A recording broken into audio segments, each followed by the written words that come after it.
Sitazami singakanani Sanibonani ugogo Mseleku lo okhulumayo. Niyamazi ke nani njalo ugogo Mseleku uma ukuthi esefike sekhuluma mawungenile ekhasini lakhe.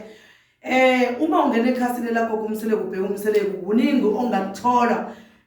Nongayithola usunosizo olukhulu kukona ususizakala ngoba abantu la eminyango banazi inkinga. Uthola ukuthi ngesinye isikhathi umuntu unenkinga eyisimanga angazi naye ukuthi konje kusamanga nale nkinga kanje ngayixazulula kanjani noma ngayixazulula ngani.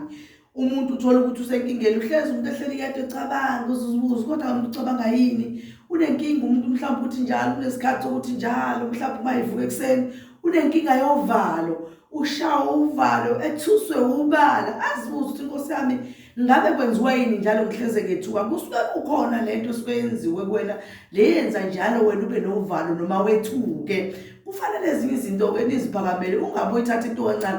Yebo uma ubheka ukuthi kuyinto encane uthi hayi uvalo nje kanti ayikho lonto. Kufanele kwayilezo zinto lezi enjengalezo zivalwe. Ngiyakwazi ukusiza nje kulezo zinto ezincane kanjalo ukuthi ushaye uvalo uyethuka wena lokho kuthatha kancane kanti kuyinto impela lokho kuthatha kancane nje kodwa ikhona inkinga esuka ikhona. Awukwazi ukuvalo ushaya uvalo nje wethuka ungazi ukuthi uthuswe yini. Sukumela kona lokho kubone ngathi kuncane uze ukubone ukuthi ngempela inkinga yabo yini njengoba unuzukubone ngathi kuncane nje kukhona lento efuna ukukucindezela ukuze kona kusizakale kuwena kuyenze lento ekufuna ukuyenza ongazi ukuthi kuzokufuna ukwenzani. Sengisholo ukuthi ke ngingakwazi ukukusiza ma unalowo nkinga enjalo ufuna usizo lokuthi usizakale ukuthi ungabe yini inkinga. Ngiyakwazi ukuthi ngikusize ngikunike umuthi ozokusiza uyisuse yonke leyo into leyo usale uphilile uwena.